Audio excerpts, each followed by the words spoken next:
ചില സമയത്ത് ചില ആളുകളോട് പറയുന്ന ഒരു ഗുഡ് ബൈ ഉണ്ട്. നമ്മൾ ചിരിച്ചുകൊണ്ടാ പറയാ, പക്ഷെ നമ്മളെ മനസ്സിൽ ഭയങ്കര സങ്കടം ഉണ്ടാവും. ഇത് നമ്മൾ സ്നേഹിക്കുന്ന ആളുകളോട് പറയുന്ന ഗുഡ് ബൈ ഒന്നല്ല കേട്ടോ. അതായത് ചില യാത്രയിൽ നമ്മൾ കുറച്ച് ആളുകളെ പരിചയപ്പെടും. അത് ചിലപ്പോൾ ഒരാളാകാം, ചിലപ്പോൾ ഒന്നിലേറെ പേരുണ്ടാവും. ഈ ആളുകളായിട്ട് നമുക്ക് യാതൊരു വിധത്തിലും മുൻപരിചയങ്ങളോ കാര്യങ്ങളോ ഒന്നും ഉണ്ടാവില്ല.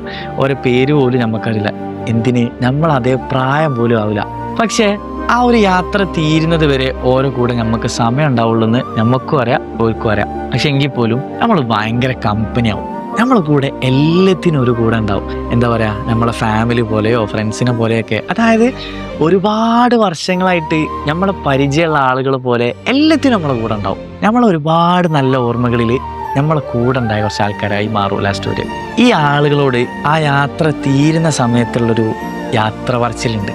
നമ്മളിങ്ങനെ ചിരിച്ചുകൊണ്ട് കൈ കൊടുത്തിട്ട് പറയും, അപ്പോൾ ശരി, ഇനി ഇതേപോലെ എവിടെയെങ്കിലൊക്കെ വെച്ച് കാണാം, അല്ലെങ്കിൽ ഇതേപോലെ വേറൊരു യാത്രയിൽ വീണ്ടും കാണാം എന്നൊക്കെ പറയും. ആ ഒരു കുറച്ച് സമയം കൊണ്ട്, വളരെ കുറച്ച് ദിവസം കൊണ്ട് നമ്മളെ ഫേവറേറ്റായി മാറിയ ആൾക്കാരാണ് അവർ. അതേപോലത്തെ ആളുകളെ കാണുന്ന സമയത്താണ് നമുക്ക് മനസ്സിലാവുക, ലൈഫിൽ ഒരാൾ നമുക്ക് ഫേവറേറ്റ് ആകാൻ ഒരുപാട് വർഷങ്ങളൊന്നും വേണ്ട, വളരെ കുറച്ച് സമയം മതി.